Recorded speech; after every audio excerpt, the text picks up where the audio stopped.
Hello, my fellow book readers. I am back again with another book review. This time I'm going to be talking about The Invisible Life of Addie LaRue by V.E. Schwab. This is a book that I think people either really liked or they were like, nah. Which I think I am more in the I really liked it camp than the no camp. So what happens, in case you don't know, this book follows Addie, or Adeline LaRue, as she is living in France in the 1700s.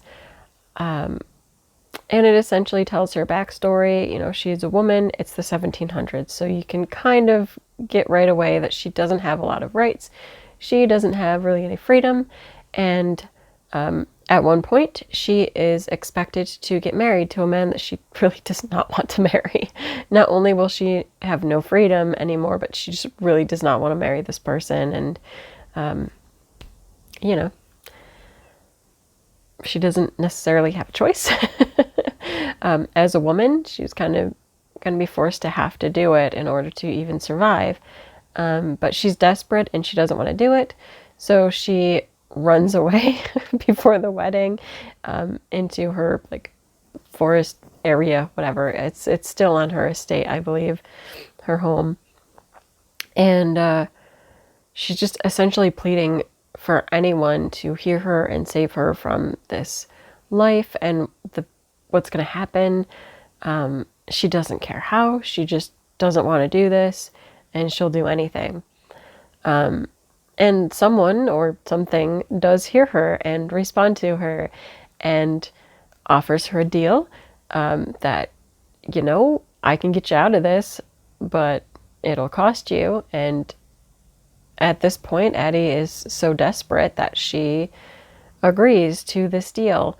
The deal maker is what I guess you would term a god after dark. Really a more demonic kind of presence we would see. It's kind of, if you watch Supernatural, you would think of this character more as like the Crossroads demon, you know, like, yeah, sure, I'll offer you this deal. It's sort of that situation. I guess because I am a fan of Supernatural, I did immediately like the whole story there of having this character that offers these deals at a price, and you know there's going to be a price, and Addie soon learns a bit more of that price. I will say there's an initial agreement price between the two because he gets Addie's soul once she's done with it. So I mean that there's that price, but on top of it, there's always a catch with how the deal works. And Addie discovers that how the deal worked is that nobody remembers her.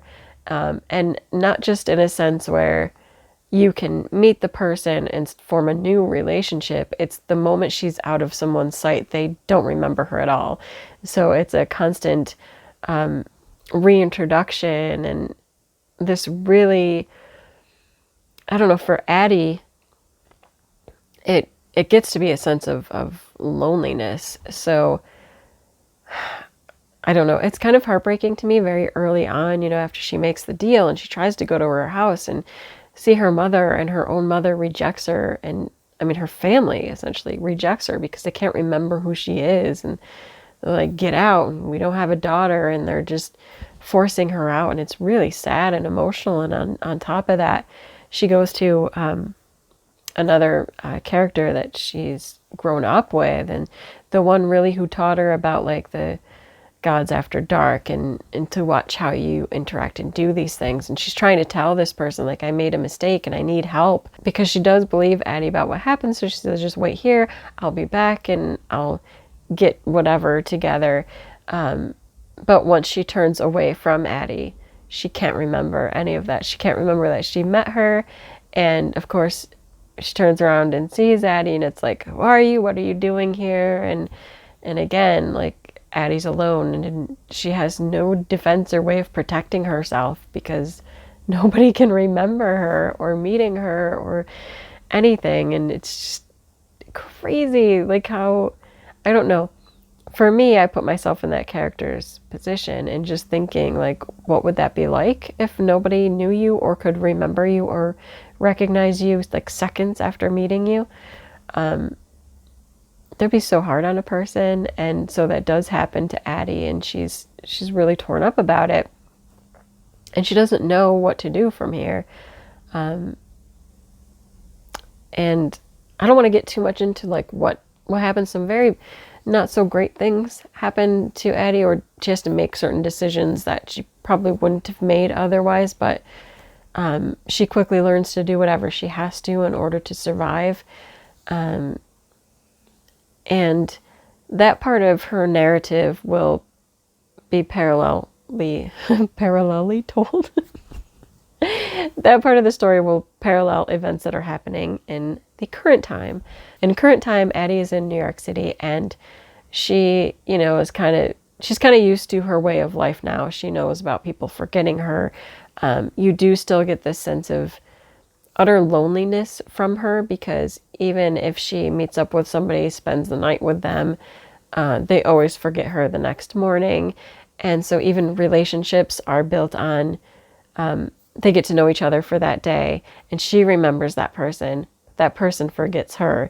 And so if she wants to pursue them again, it's a whole other day of introduction and getting to know them again. And so, yeah, it's a really sad and lonely life for her. Obviously, she can't have a job or anything like that because nobody will remember that she works there. So part of her lifestyle has been made by stealing, because at least in that sense, nobody's going to remember that she did it. So she does take stuff and get away with stuff that way. She just lives kind of an alternative lifestyle. And in one of her trips around New York City, she goes into a bookstore, and she does happen to steal a book and really thinks nothing of it because nobody's going to remember her. And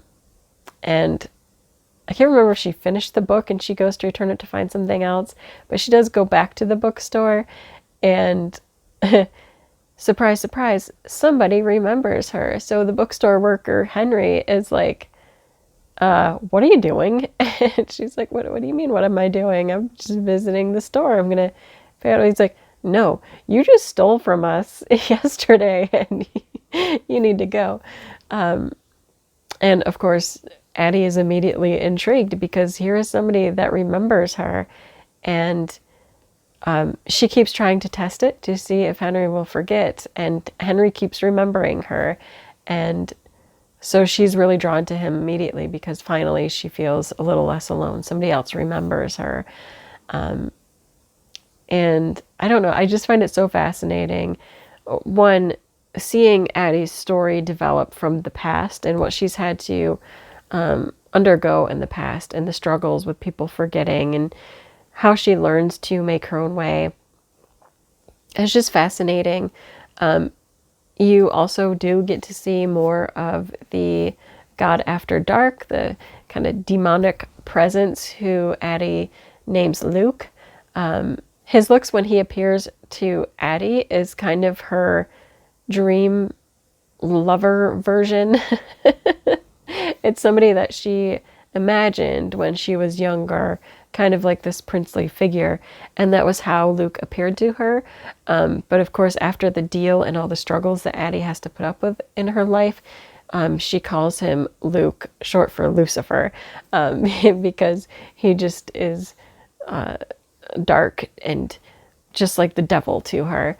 But you do get to see more of their dynamic, and they have a very interesting relationship, and I liked seeing that play out.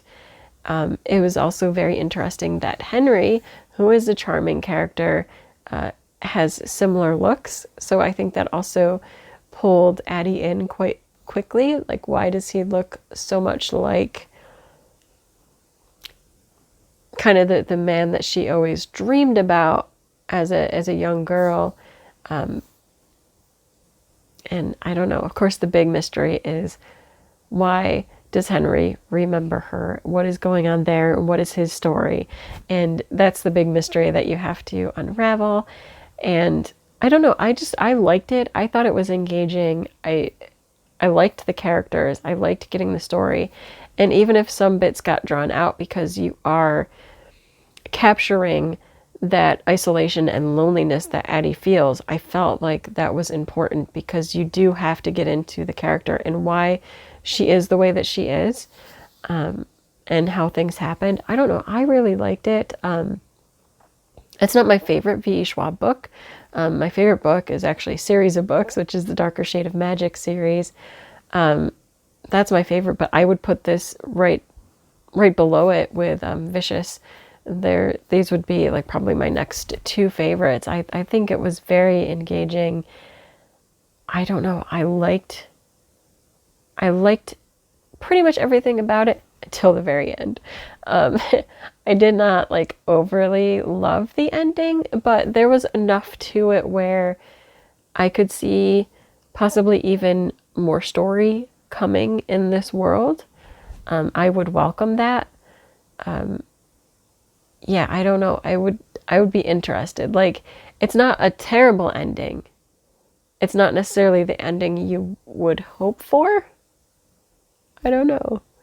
But it is an ending that kind of has a promise in it. Like, there's more to come.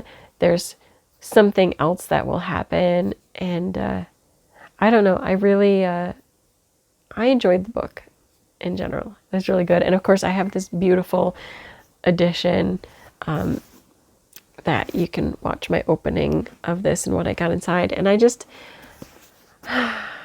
liked it. I thought it was super, super good. I don't know. I don't know that it will be for everyone, but I do think if you like more like dark fantasy, you'll probably enjoy this book. Yes, there were times where Addie is kind of a spoiled brat kind of character, but I think if you have to struggle so hard to get anything and you're so isolated and alone, you might be kind of a hard character to like. So I didn't mind it. I thought that it was very understandable, and I liked it. I enjoyed the characters very much. And I would not mind another book in this world that continues the story. I wouldn't mind. It doesn't have to happen. I think I'd be fine even if it's a standalone and nothing ever happens again. But I would also accept another book in the world. So those are my thoughts on The Invisible Life of Addie LaRue. If it sounds interesting to you, give it a read.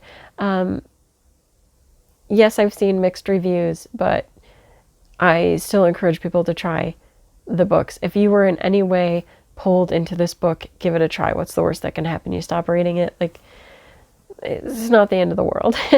So if it sounds like you might want to read this book, give it a try. I really liked it. I would say give it a try. That is it for this video. Until next time. Bye.